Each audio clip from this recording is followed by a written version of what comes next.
This channel does not promote any violent, harmful, or illegal activities. All content provided by this channel is meant for an educational purpose only.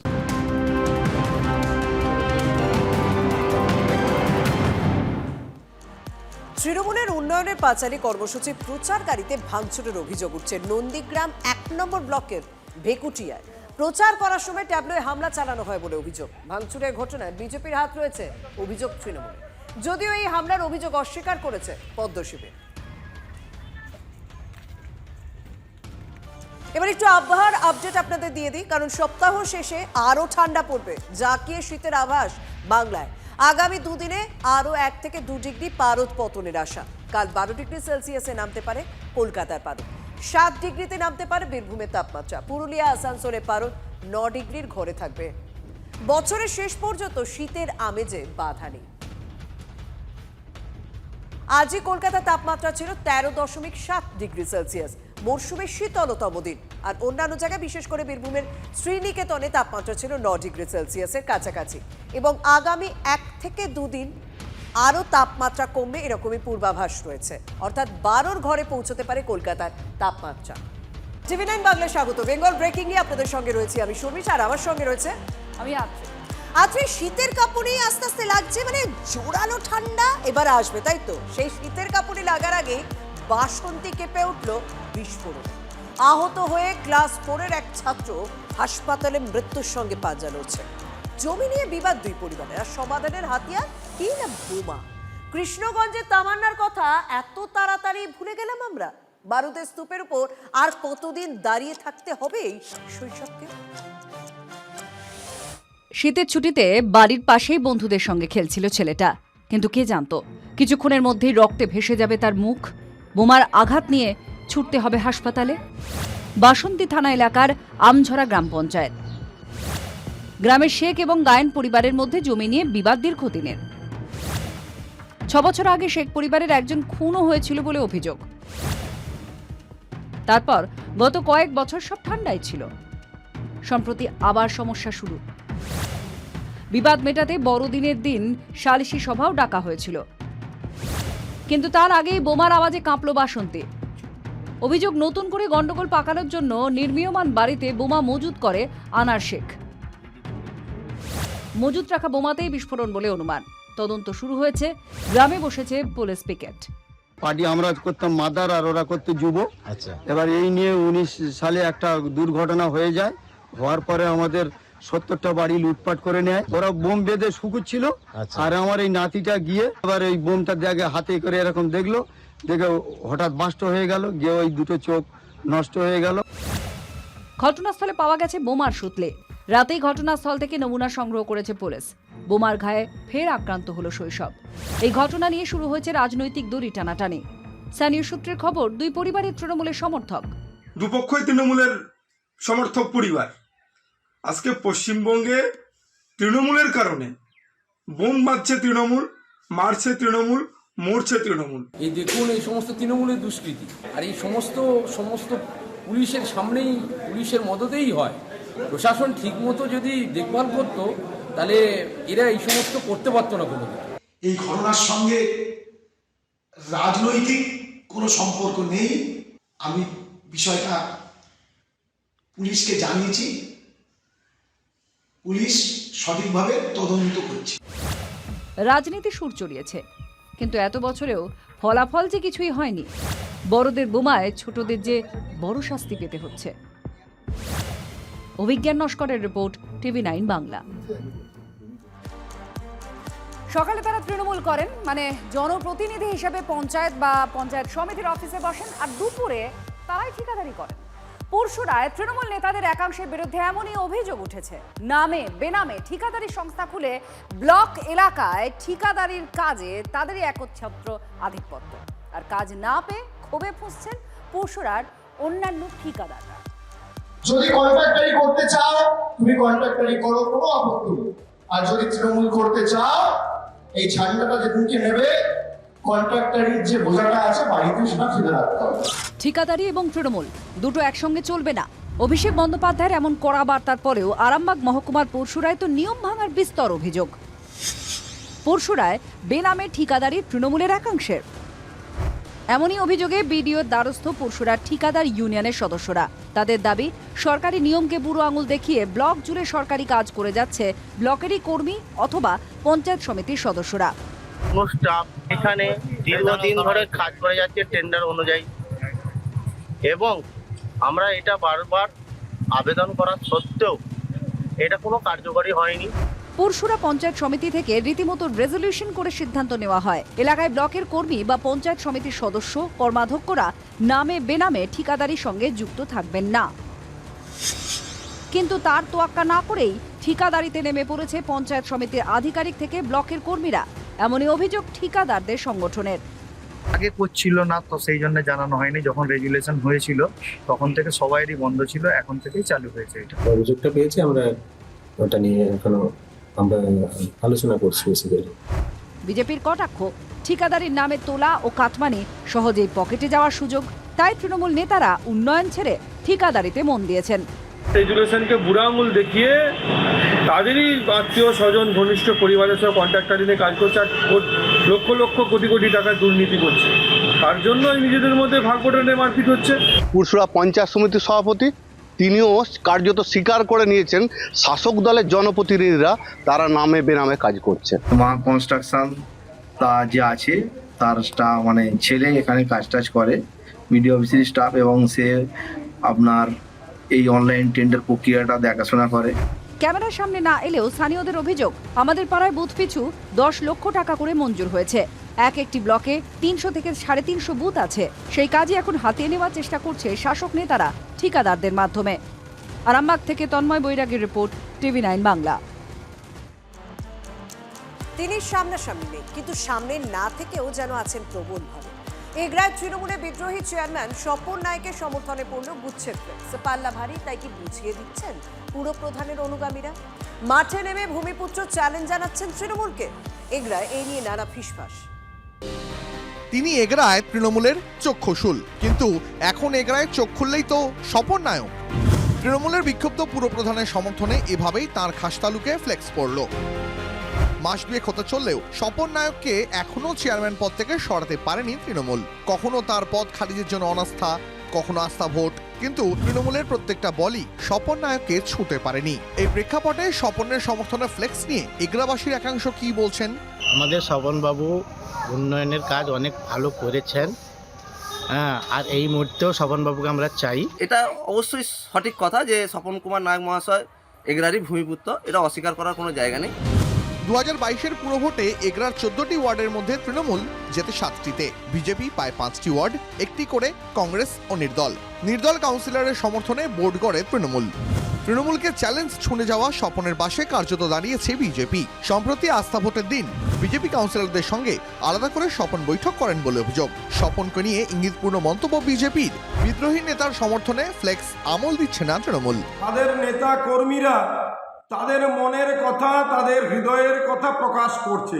আরো নির্বাচন এগোবে, সবাই তৃণমূলকে tata করে চলে আসবে। কে বা কারা সেটা লাগিয়েছে এটা তো আমাদের জানা নেই। কোন ধরনের লোক, কোন ধরনের ব্যক্তি, কি উদ্দেশ্যে লাগিয়েছেন, এটাই অন্ধকারের পেছনে ছুটে লাভ। সব মিলিয়ে স্বপন নায়ক এখন যেন এগরায় তৃণমূলের কাছে ক্রমশ দুঃস্বপ্ন হয়ে উঠছেন। পূর্ব মেদিনীপুর থেকে কনিষ্ক মাইতির রিপোর্ট, TV9 বাংলা। আমাদের পাড়া আমাদের সমাধান এই প্রকল্পে মানুষের নিজেদের এলাকার সমস্যা সমাধানের জন্য সরকারের কাছে দরবার করেছে, আর প্রচুর কাজের জন্য টাকাও বরাদ্দ হয়েছে। কিন্তু তমলুকে একটা অদ্ভুত কাণ্ড। টাকা বরাদ্দ হয়েছে একটা এলাকার, আর কাজ হচ্ছে আরেক এলাকায়। কাজ বন্ধ করে গ্রামবাসীরা এখন মুখ্যমন্ত্রীর দ্বারস্থ। একটা খালের ওপর ছোট্ট একটা কালভার্ট, কিন্তু তাকে কেন্দ্র করেই যে বড় বিতর্ক। অভিযোগ, কাজের জন্য টাকা বরাদ্দ হয়েছে এক গ্রাম পঞ্চায়েতে, আর কাজ হচ্ছে আর এক পঞ্চায়েতে। উদমপুর 2 নম্বর গ্রাম পঞ্চায়েতের একটি বুথের কাকগেছিয়া মৌজার একটি বুথের আপাসের প্রোগ্রাম যে দাগ নাম্বার দেওয়া আছে সেটা পুরোপুরি বেআইনিভাবে বেনিয়ম করে সেটা উত্তর সোনামুড়ি গ্রাম পঞ্চায়েতের 292 নম্বর বুথে সম্পূর্ণ অন্য দাগ নাম্বারে করা হচ্ছে। সরকার সবার, কিন্তু কাজের বেলায় সেখানে তো পক্ষপাতিত্বের বিস্তর অভিযোগ। সোনামুড়ি গ্রাম পঞ্চায়েতের মধ্যে একটি নাসা খাল রয়েছে, সেই খালের উপর বীজ আছে, বীজ থাকা সত্ত্বেও জোর করে স্কিম করে কাজ করে। সিএম ম্যাডামকে এবং ডিএম স্যারকে, এসডিও স্যারকে, আইসি স্যারকে এবং বিডিও স্যারকে আমরা চিঠি করেছি। বৈষম্যর অভিযোগে এলাকার বিজেপি নেতৃত্ব ও স্থানীয়দের একাংশ কাজ বন্ধ করে দিয়েছেন। তাই কয়েকটা ইট গাঁথা ছাড়া আর কোনো কাজই হয়নি। তৃণমূলের প্রধান আবার অন্য যুক্তি দিচ্ছেন। পরপর 3 দিন ধরে বাধা দেওয়ার পরেও পুলিশ প্রশাসনের সহযোগিতায় কাজ করছিল, কিন্তু তারপর যখন সমস্ত গ্রামবাসী এসে বাধা দেয় এবং তারপরে কাজ বন্ধ করেন। বিডিও সাহেব ডেকেছিলেন, সেখানে প্রধান সাহেব গ্রামবাসীকে না নিয়ে গিয়ে একা গেছেন। সেখানে গিয়ে বলছেন যে গ্রামবাসী যদি না মানে আমি মানতে পারবো, এই বলে উনি সভা ত্যাগ করে চলে আসেন। কিন্তু ওখানে কন্ডিশনই ছিল গ্রামের মানুষদেরকে নিয়ে যাওয়া। তো এখন এইভাবে বিরোধিতা করে কেউ উন্নয়নকে বন্ধ করে দিতে পারে না। একটা ছোট্ট কালভার্টের কাজ, তা নিয়েও অভিযোগ পৌঁছচ্ছে মুখ্যমন্ত্রীর দরবারে। গোটা রাজ্যের বড় বড় কাজ ছেড়ে রাজ্য সরকারের বড় বড় নেতা মন্ত্রীদের এই কালভার্টে নজর দিতে হবে। স্থানীয় প্রশাসন কি এই ছোট্ট কাজ করার যোগ্যতাও হারিয়ে ফেলেছে? রাজ্যের একাধিক জেলা থেকে কিন্তু এই ছোট ছোট কাজের জন্য বড় বড় অভিযোগ সামনে আসছে। কনিষ্ক মাইতির report, TV9 Bangla. Ghatal master plan আসার আলো দেখাচ্ছে বহু মানুষকে, কিন্তু ঘুম ছুটেছে কিছু কৃষকের। চাষের ভরা মরশুমে জল মিলছে না। কেন এই অবস্থা হলো দাসপুরে? কৃষকরা বলছেন নদীর বুক এখন খটখটে। বন্যার নাম শুনলেই দাসপুরবাসীর যন্ত্রণার ছবিগুলো মনে পড়ে। ঘরবাড়ি, চাষের জমি, রাস্তাঘাট সবকিছু চলে যায় জলের তলায়। শিলাবতী নদীর জল বেড়ে প্লাবিত হয় দাসপুরের বিস্তীর্ণ এলাকা। পরিস্থিতি বদলাতে ঘাটাল মাস্টার প্ল্যানের কাজ শুরু হতেই সমস্যায় পড়েছেন কিছু চাষি। বাঁধ দিয়ে জল খালি করে নদী খননের কাজ চলছে জোর কদমে, যার জেরে চাষের জমিতে জল মিলছে না বলে অভিযোগ দাসপুরের কৃষকদের। অনেকটাই ক্ষতি হবে। মানে এই নদীর জলের উপরে কি নির্ভরশীল ছিলেন আপনারা? হ্যাঁ, নির্ভর আছে জলের উপরে। মানে ওই জল দিয়ে চাষ হতো? হ্যাঁ, ওই জল দিয়েই চাষ হয়। আলু টালু, ধান টান সবই। সমস্যার ইঙ্গিত আগেই দিয়েছিল প্রশাসন, কিন্তু চাষিদের দাবি তারা কিছুই জানেন না। ঘাটাল মনিটরিং কমিটির সদস্য থেকে পঞ্চায়েত সমিতির সাফাই, বৃহৎ স্বার্থে কিছু সমস্যার সম্মুখীন হতে হবে কৃষকদের। বৃহত্তর স্বার্থ সিদ্ধ করতে গেলে ক্ষুদ্রতর স্বার্থ সেগুলো কিন্তু আপনাকে সরিয়ে রাখতে হবে। আমরা অনুরোধ করব, আসুন, আমাদের তো ঘাটালের চিরকালের অসুখ হচ্ছে বন্যা। সেই বন্যা থেকে নিষ্কৃতি পাওয়ার জন্য অনেকগুলি কাজ করতে হবে, সেগুলো মান্যতা দিতে হবে। অতএব শিলাবতী নদীর জলকে আমরা আটকে দেবো, কারণ নদী না শুকনো হলে আমরা নদীর মাটি কাটতে পারবো না। সেক্ষেত্রে যতগুলি আরএলএস স্কিম আছে, সেখানে বেনিফিশিয়ারি কমিটির মেম্বারদেরকে ডেকে বলে দিয়েছি, জানিয়ে দিয়েছি যে আপনারা এবারে জলের উপর নির্ভর করে, আরএলএস স্কিমে জলের উপর নির্ভর করে আপনি ধান চাষ করতে পারবেন না। ভরা চাষের মৌসুমে কৃষিকাজের জল নিয়ে দুশ্চিন্তায় কৃষকরা। আন্দোলনের হুঁশিয়ারি বিরোধীদের। ঘাটাল মাস্টার প্ল্যানের নাম করে দাসপুর বিধানসভার এলাকার মানুষের এই যে চাষ সম্পূর্ণভাবে বন্ধ করে দেওয়া আমরা কোনোভাবে মানব না। প্রশাসন যদি এ বিষয়ে সদর্থক পদক্ষেপ না নেয়, তাহলে বৃহত্তর আন্দোলন আমরা আমাদের দলের পক্ষ থেকে করব। ফসল বাঁচাতে বিকল্প ব্যবস্থা করুক প্রশাসন, দাবি তুলেছেন কৃষকরা। অসীম বেরার রিপোর্ট, TV9 বাংলা। অ্যাকচুয়ালি আমরা জানি তো একসময় হাওড়া পুরসভা এবং বালি পুরসভা আলাদা ছিল, তারপর আবার হাওড়া বালি এক হলো, এখন আবার হাওড়া ও বালি আলাদা হতে চলেছে। কিন্তু হাওড়ার কি ওয়ার্ড সংখ্যা কমছে? না, পৃথক হাওড়া পুর নিগমেও ওয়ার্ড সংখ্যা বাড়িয়ে 66 করতে চাইছে রাজ্য সরকার। মন্ত্রিসভার বৈঠকে সেই প্রস্তাব পাশও হয়ে গিয়েছে। এদিকে এসআইআর এর খসড়া তালিকায় হাওড়া পুর নিগম এলাকার 4 বিধানসভায় প্রায় 1,90,000 নাম বাদ পড়েছে। তাই রাজ্য সরকারের উদ্যোগের পিছনে রাজনীতির ছক দেখছে বিরোধীরা। বিষয়টিকে ঘিরে চলছে রাজনৈতিক চাপানুতোড়। হাওড়া থেকে আলাদা হচ্ছে বালি পুরসভা, কিন্তু হাওড়া পুর নিগমের ওয়ার্ড সংখ্যা কমাতে চাইছে না রাজ্য সরকার। মানে হাওড়া পুর নিগমের ওয়ার্ড সংখ্যা আগের মতো 50 নয়, 66 থাকবে। বালির 16টি ওয়ার্ড বাদ দেওয়ার পরও গত 10 বছরে জনসংখ্যা বৃদ্ধির যুক্তিতে প্রস্তাব পাশ হয়েছে রাজ্য মন্ত্রিসভায়। রাজ্য সরকার যেটা করেছে অত্যন্ত যুক্তিসঙ্গতভাবেই করেছে। অর্বাচীন কথাবার্তা কর, যে জিনিসটা বিচারাধীন সেটা নিয়ে আমি কি করে সিদ্ধান্ত নিয়ে নেবে? ডিলিমিটেশন ইস্যুটার উপরই একটা বিচার চলছে এখানে, এরকম ভাবে সিদ্ধান্ত কি করে ক্যাবিনেট নেবে? যথারীতি এই ইস্যুতে দানা বেঁধেছে নতুন বিতর্ক। এসআইআর এর খসড়া তালিকায় দেখা যাচ্ছে হাওড়া পুর নিগমের অন্তর্গত 4টি বিধানসভায় মোট 1,90,000 ভোটারের নাম বাদ পড়েছে। নো ম্যাপিং তালিকায় আছে 90,769 জনের নাম। বিজেপি সহ বিভিন্ন বিরোধী দলের যুক্তি, আনম্যাপ থেকে যাওয়াদের যদি নতুন ভোটার হিসেবেও ধরা হয় সেক্ষেত্রেও বাদ থাকছে লক্ষাধিক নাম। তাহলে রাজ্য সরকার জনসংখ্যা বৃদ্ধির যুক্তি দিচ্ছে কিভাবে? এর মধ্যে তো জনগণনা হয়নি। 2 লাখ লোকের নাম যে এলাকায় বাদ যাবে, সেখানে আপনি কি করে বলছেন যে ওখানে জনবিন্যাস বেড়েছে? 7 বছর ধরে যাদেরকে বোকা বানিয়ে তাদেরকে দিয়ে খাটিয়েছে, তাদের টাকা খরচ করিয়েছে, প্রার্থী করবে, এবার যখন ডিলিমিটেশন হবে না তাহলে তারা প্রার্থী হতে পারবে না। এই নতুন কৌশল নিজের লোককে বেঁধে রাখার জন্য আর মানুষকে বিভ্রান্ত করার জন্য। ভোট ব্যাংক ধরে রাখা এবং ওদের দলের নেতাদের কিছু জায়গা করে দেওয়ার জন্যে এই কাজ তারা করছে। কারণ ওয়ার্ডের সংখ্যাও বাড়তে পারে না, কারণ নতুন করে কোনো এলাকা যুক্ত হয়নি, বরং ভোটার কমছে। জেলা শাসকের অফিসে এটা সকলের উপস্থিতিতেই ডিলিমিটেশন করা হয়েছিল, সেখানে তখন বিরোধীরাও ছিলেন। এই প্রশ্ন তারা এখন করছেন কেন? ওনারা অতজন প্রার্থী পাবেন কিনা আমার সন্দেহ আছে। আমার মনে হয় ব্যক্তিগতভাবে ওনাদের প্রবলেমটা ওইখানে হচ্ছে যে ওরা অতজন প্রার্থী দিতে পারবে না, ওই জন্য ওদের মাথা খারাপ হয়ে গেছে। বিরোধী মহলের সংশয়, শুধু কি তৃণমূলের কোন্দল ধামাচাপা দেওয়ার জন্য, নাকি ওয়ার্ড সংখ্যা 66টি রেখে দেওয়ার আড়ালে আনম্যাপ থেকে যাওয়া ভোটারদের ঢোকাতে চাইছে শাসক দল? এই জনসংখ্যা হচ্ছে ভুতুরে জনসংখ্যা। মমতা বন্দ্যোপাধ্যায়ের যারা ভোট ব্যাংক, যারা পিসির পকেটে থাকে, ভোটের সময় বেরিয়ে আসে, আবার ভোটের পার হয়ে গেলেই ঢুকে যায় পকেটে। আপনি দেখতে পাবেন না, এটা অদৃশ্য। এইভাবেই সংখ্যা বাড়ছে। এই জনসংখ্যা বৃদ্ধি, এই যুক্তিটা রাজ্য কিসের ভিত্তিতে দেখাচ্ছে? জনগণনা নাকি এসআইআর? বাংলার মানুষকে বলতে হবে প্রত্যেক দিন জনসংখ্যা বৃদ্ধি হচ্ছে বাংলায়। 2015-তে হাওড়া পুর নিগমের সঙ্গে জুড়ে দেওয়া হয় বালি পুরসভাকে। ওয়ার্ড সংখ্যা বেড়ে হয় 66। কিন্তু প্রশাসনিক জটিলতার কারণে ফের হাওড়া থেকে বালিকে আলাদা করার সিদ্ধান্ত নেওয়া হয়। সেই মতো বিধানসভায় বিল পাশ করে রাজ্য সরকার, কিন্তু রাজ্যপালের অনুমোদন পেতে পেতেই কেটে গেছে আরো কয়েক বছর। এই পরিস্থিতিতে ওয়ার্ড পুনর্বিন্যাসের মাধ্যমে পুর নিগমের 66টি ওয়ার্ডই রেখে দেওয়ার প্রস্তাব নিয়েছে রাজ্য, যা পাশ করাতে হবে বিধানসভায়। তার আগে দানা বেঁধেছে বিতর্ক। শেষবার হাওড়া পুর নিগমে ভোট হয়েছিল 2013 সালে। তারপর ভোটের খবর নেই। হাওড়া পুর এলাকার মানুষ নাগরিক পরিষেবা থেকে কার্যত বঞ্চিত বলে অভিযোগ। কিন্তু সমস্যার সমাধান তো দূর, এখনো পর্যন্ত বিতর্কই সাফ করতে পারছে না প্রশাসন। সিজার মণ্ডল, দীক্ষা ভুইয়া ও সুব্রত বন্দ্যোপাধ্যায়ের রিপোর্ট, TV9 বাংলা। খসড়া তালিকায় লক্ষ লক্ষ মতুয়ার নাম আনম্যাপড হয়ে আছে, আর এবার শুনানির পালা। কিন্তু সেখানে তো কাজে আসবে না নাগরিকত্ব সার্টিফিকেট। কমিশনের 13টি নথির মধ্যে তো CAA সার্টিফিকেট নেই।